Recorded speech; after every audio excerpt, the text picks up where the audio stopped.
एकलव्य आदर्श आवासीय विद्यालय के अंतर्गत हम पेडागॉजी का टॉपिक कंप्लीट करने वाले हैं, जिससे मैं करिकुलम को शुरुआत किए हैं। आज हम पढ़ेंगे टाइप ऑफ करिकुलम, मतलब पाठ्यक्रम के प्रकार। तो साथियों, यदि आप नए हो तो प्लीज़ सब्सक्राइब कर लीजिए। हम पूरे टॉपिक कवर करने वाले हैं। अभी हमारे पास बाल विकास चल रही, इसके पहले मैंने 4-5 वीडियो मैथ्स का डालने का प्रयास किया है, वो भी आप देख सकते हैं। तो इस करिकुलम के प्रकार में थोड़ा सा वीडियो जरूर लंबा बन जाता है, लेकिन आपको साथ में PDF भी प्रोवाइड हम कराते हैं। लेकिन PDF आपको एक दिन बाद मिलेगा, तुरंत नहीं मिल पाएगा, क्योंकि हम चाहते हैं कि पहले आप वीडियो देखें तब जाके आपको PDF आपको मिले, ताकि दोनों काम हमारा साथ साथ हो। तो आज हम देखने वाले टाइप ऑफ करिकुलम, पाठ्यक्रम के प्रकार। तो पाठ्यक्रम के प्रकार में हम क्या देखने वाले हैं, थोड़े से पाठ्यक्रम बनाया कैसे जाता है, पाठ्यक्रम में क्या शामिल किया जाता है, इनके प्रकार है। क्योंकि पाठ्यक्रम जो है वो प्रकार जरूर है, लेकिन वही पाठ्यक्रम को एक में समाहित कर दिया जाता है। पाठ्यक्रम में सारी चीज़ें सम्मिलित होती है। बनाने का उद्देश्य भी, इसके पहले हमने सिद्धांत बताया है, वो भी आप वीडियो देख लीजिए, क्योंकि एकलव्य आदर्श विद्यालय में बहुत ही सारगर्भित तरीके से प्रश्न पूछे जाने की पूरी संभावना समझ आ रही है। तो चलिए समझते हैं। पाठ्यक्रम को विद्यालयी प्रक्रिया का आधार माना जाता है, क्योंकि विद्यालय की समूची क्रियाओं और गतिविधियों का केंद्र बिंदु पाठ्यक्रम ही होता है। विद्यालयी प्रक्रिया से अभिप्राय केवल शिक्षण अधिगम प्रक्रिया से न होकर विद्यालय के अंदर और बाहर घटित होने वाले सभी क्रियाओं से होता है।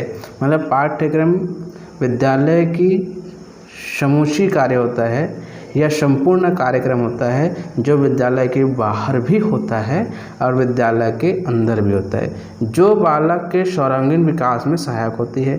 बालक के सर्वांगीण विकास को ध्यान में रखते हुए पाठ्यक्रम का संगठन किया जाता है, जिसके पीछे अलग अलग पाठ्यक्रम निर्धारक के भिन्न भिन्न दृष्टिकोण हो सकते हैं। इन विभिन्न दृष्टिकोणों के आधार पर पाठ्यक्रम को निम्न भागों में बांटा गया है। मैंने पहले ही बता दिया था कि पाठ्यक्रम पाठ्यक्रम का संगठन किया जाता है, जिसके पीछे अलग अलग पाठ्यक्रम निर्धारक, ऐसा नहीं है कि केवल एक ही पाठ्यक्रम को निर्धारण करने वाला हो। साथियों, इसमें अलग अलग निर्धारक होते हैं, जिसकी भिन्न भिन्न दृष्टिकोण होते हैं। सबके नज़रिए से पाठ्यक्रम को देखा जाता है और उसके आधार पर पाठ्यक्रम का निर्माण किया जाता है। तो पाठ्यक्रम के प्रकार को देखते हैं। वीडियो जरा लंबा बनेगा, तो आपसे निवेदन है इसको अच्छे से देखिए और समझिए। तो हमारे पास पहला है, यहाँ पे आप देख सकते हो पाठ्यक्रम के प्रकार। पहला है हमारे पास मूल पाठ्यक्रम, दूसरा है बाल आधारित पाठ्यक्रम, तीसरा है क्रिया आधारित पाठ्यक्रम, चौथा है अनुभव आधारित पाठ्यक्रम, पांचवा है विषय आधारित पाठ्यक्रम, छठवा है व्यवसाय आधारित पाठ्यक्रम, सातवां है शिल्पकला आधारित पाठ्यक्रम, आठवां है शास्त्रीय पाठ्यक्रम, नौवां है समस्या आधारित पाठ्यक्रम, और 10वां है आपके सामने एकीकृत पाठ्यक्रम, 12वां है मिश्रित पाठ्यक्रम, और 12वां है मुक्त पाठ्यक्रम या पारस्परिक पाठ्यक्रम। हम यहाँ पे 1 से लेकर 11 तक के पाठ्यक्रम को देखेंगे और समझेंगे, लेकिन 12वां जो मुक्त पाठ्यक्रम है थोड़ा लंबा है, इसके लिए हम अलग से वीडियो बनाने का प्रयास करेंगे। यदि आप कमेंट्स करते हैं कि सर मुक्त पाठ्यक्रम या पारंपरिक पाठ्यक्रम को समझाइए, तो हम बिल्कुल आपके सामने रखने का प्रयास करेंगे। तो आपकी कमेंट्स का इंतज़ार करूँगा। तो चलिए हम इसको थोड़ा सा जानकारी ले लेते हैं, हल्का हल्का थोड़ा। तो सबसे पहले हम देखेंगे मूल पाठ्यक्रम, देख लेते हैं पहले।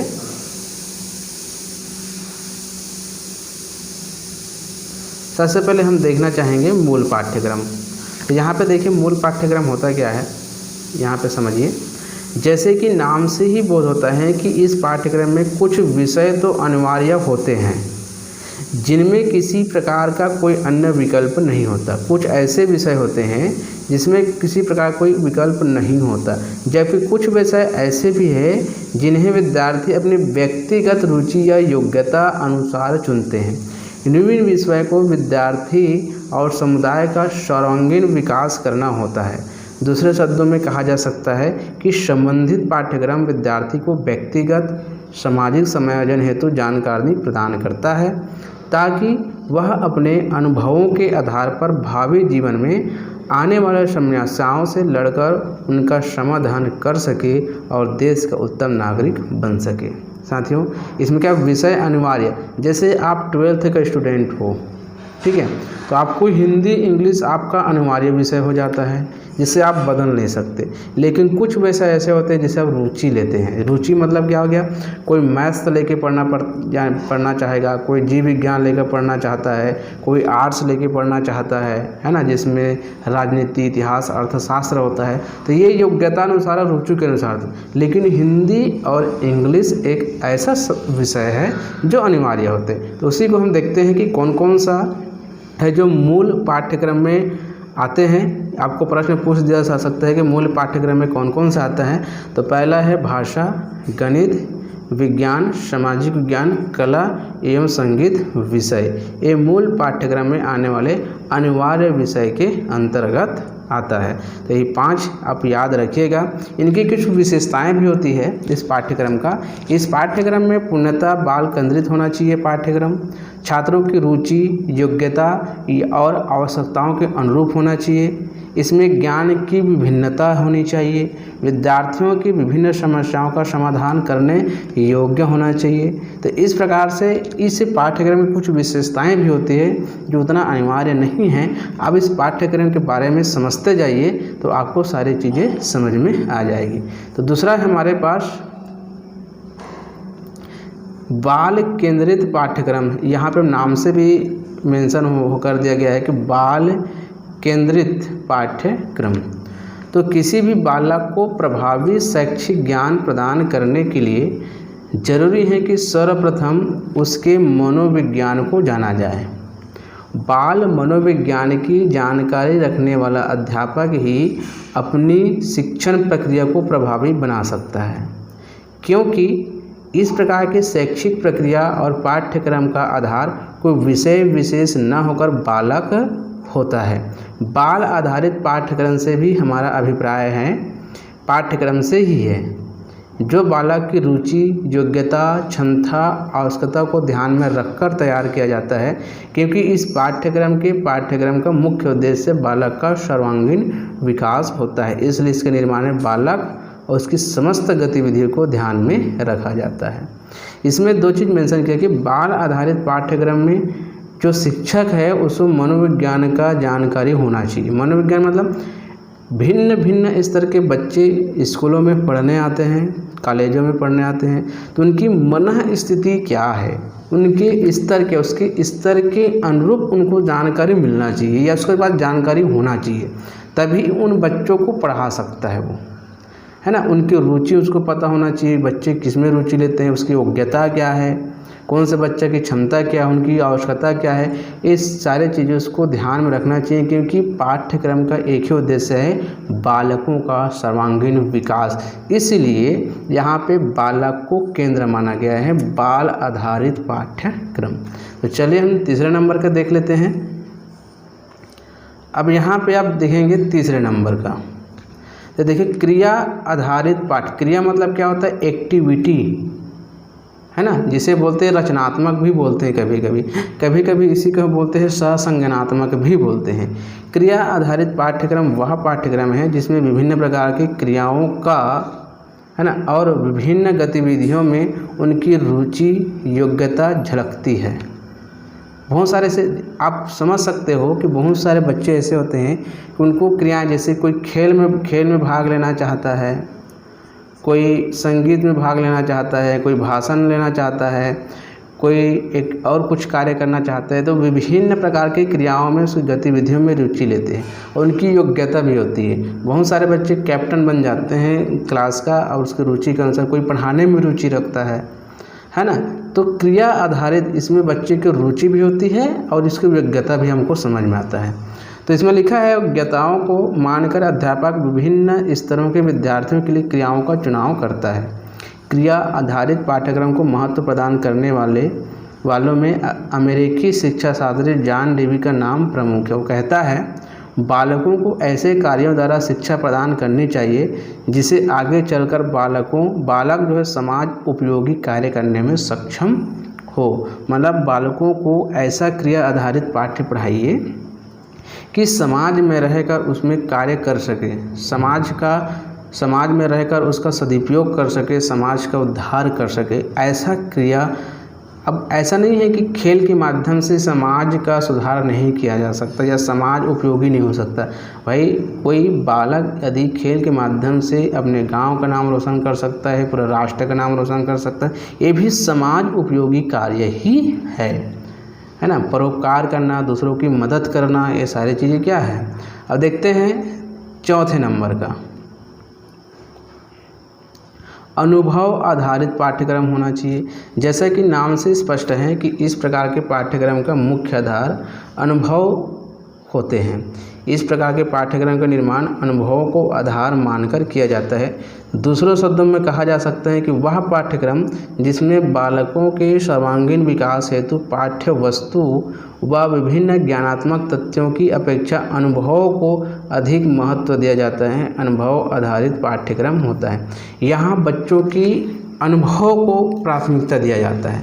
अनुभव का मतलब क्या हुआ कि इस प्रकार के पाठ्यक्रम अत्यंत लचीला पाठ्यक्रम माना जाता है इसे, क्योंकि इसके परिवर्तन का आधार बालकों के अनुरूप होता है। बालकों के अनुभव बदलते ही पाठ्यक्रम में बदलाव जरूरी हो जाता है। और देखे जाए तो बालक के सामाजिक एवं बौद्धिक विकास में अत्यंत सहायता करता है। बालक के सृजनात्मक पक्ष को विकसित करता है।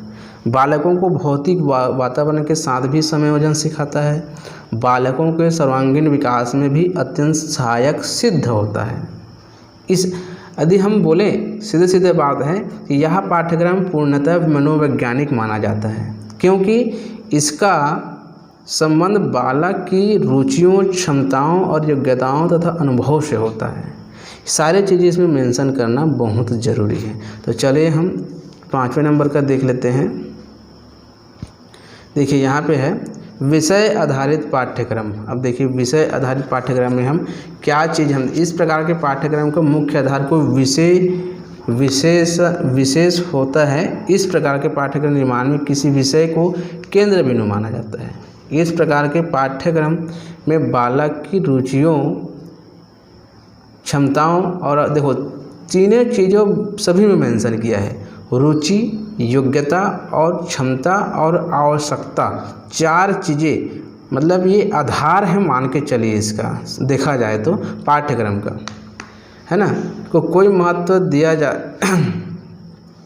रुचि, योग्यता, क्षमताओं से कोई महत्व नहीं दिया जाता। मतलब इस पाठ्यक्रम में रुचि, योग्यता को और क्षमताओं को कोई महत्व नहीं दिया जाता, क्योंकि विषय केंद्रित होने के कारण, यहाँ पे आप देख सकते हो, विषय केंद्रित होने के कारण इस प्रकार के पाठ्यक्रम मुख्य उद्देश्य पुस्तकीय ज्ञान और पुस्तकीय पाठ्यक्रम की पूर्णता होती है।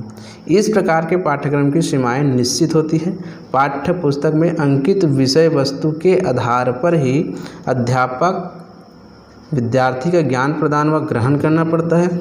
विषय वस्तु की पूर्णता के पश्चात मूल्यांकन प्रक्रिया का आधार भी संबंधित विषय की जानकारी ही होती है।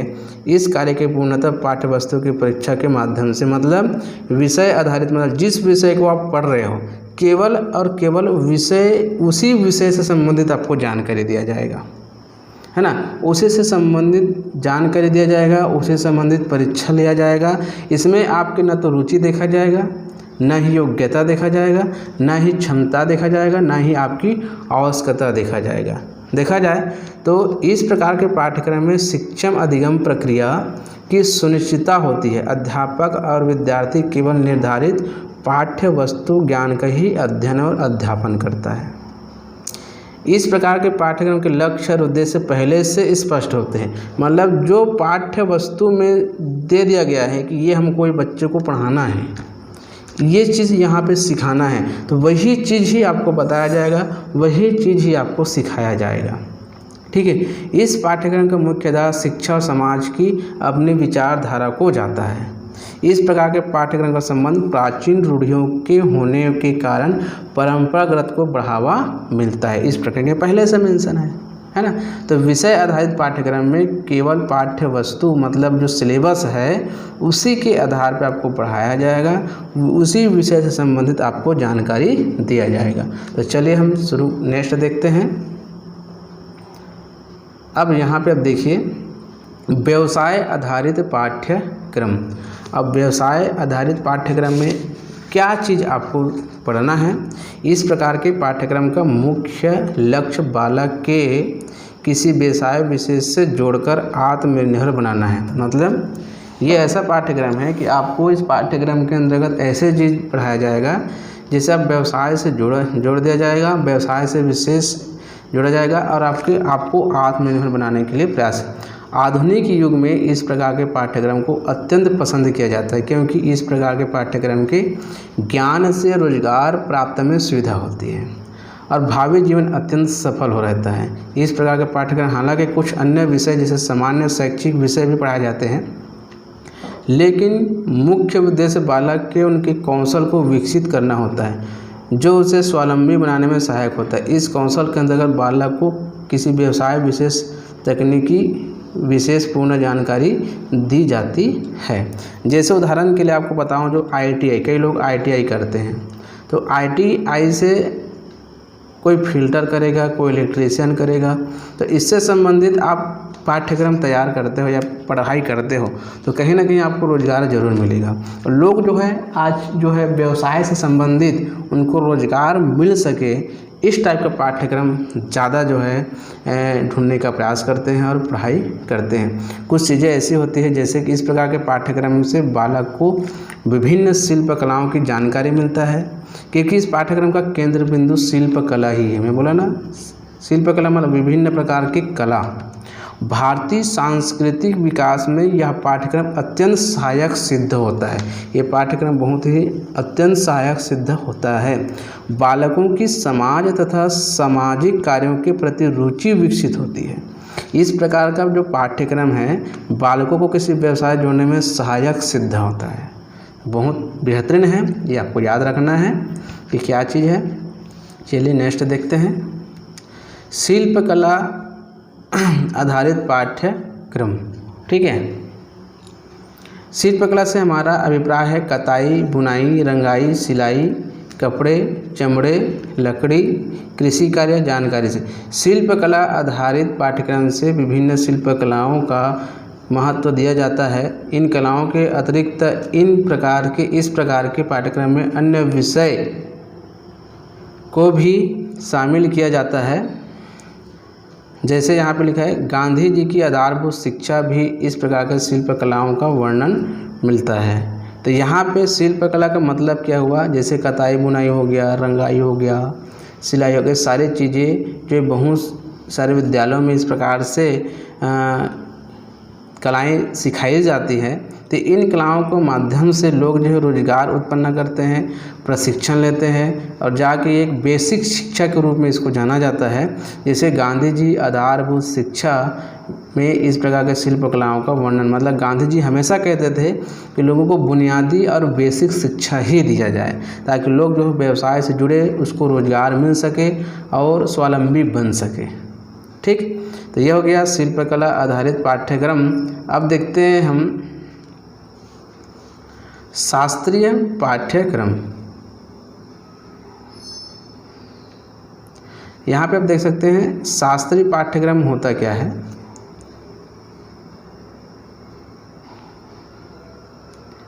यह पाठ्यक्रम विषय केंद्रित पाठ्यक्रम का दूसरा रूप है।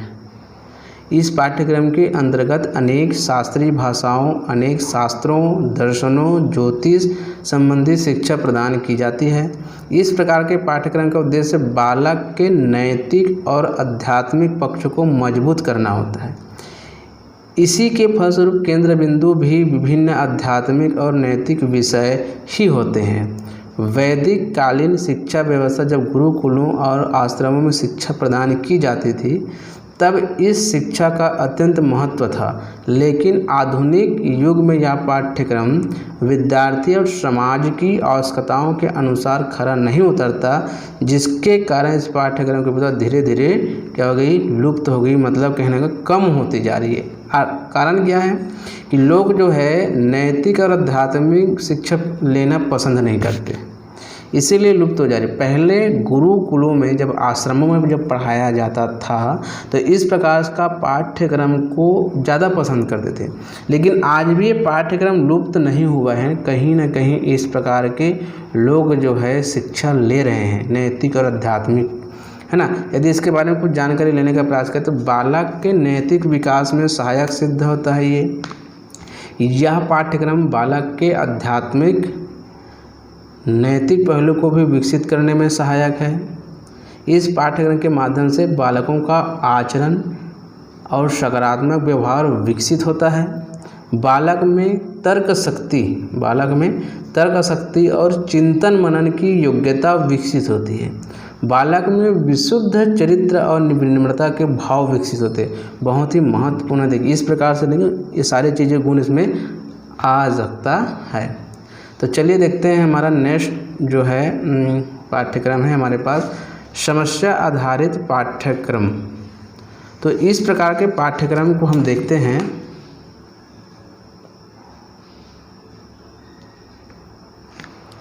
इस प्रकार के पाठ्यक्रम केंद्र बिंदु कोई विषय, कार्य, अनुभव न होकर एक समस्या होती है।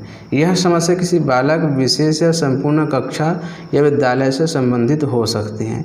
इस प्रकार के पाठ्यक्रम का मुख्य उद्देश्य बालकों और उनके शिक्षण अधिगम की विभिन्न समस्याओं का निराकरण करना होता है, ताकि बालक को उद्देश्यों की प्राप्ति हेतु प्रेरित किया जा सके। समस्या, किसी बालक के सामने समस्या रख दिया जाएगा और उसको सुलझाने के लिए कहा जाएगा। यह समस्या पाठ्यक्रम का किससे संबंधित होगी? ये या तो बालक पर आधारित होगा, या संपूर्ण कक्षा पर होगा, या विद्यालय से संबंधित होगा। तो इसके सामने समस्या रख दी जाएगी। तो इसका उद्देश्य क्या है? बालकों के उद्देश्य की प्राप्ति हेतु प्रेरित किया जा सके, मतलब बालकों को समस्या निराकरण करने के उद्देश्य से इस पाठ्यक्रम को रखा गया है।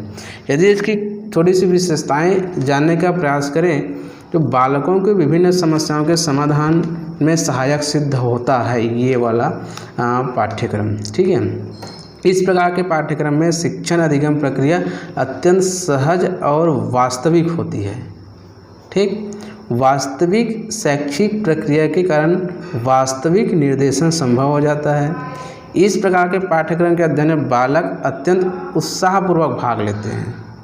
शिक्षण के प्रति बालकों की रुचि विकसित करने में सहायक सिद्ध होता है ये समस्या आधारित पाठ्यक्रम। तो सीधी बात है कि बालकों के विभिन्न समस्याओं में समाधान में सहायक सिद्ध होता है ये पाठ्यक्रम। चलिए हम देख लेते हैं। एक होता है बहुत ही महत्वपूर्ण, ये पाठ्यक्रम तो हमेशा आपको देखने को मिलेगा, एकीकृत पाठ्यक्रम। ठीक है, जैसे कि नाम से प्रकट होता है कि एकीकृत पाठ्यक्रम मतलब विभिन्न विषयों के एकीकरण से संबंधित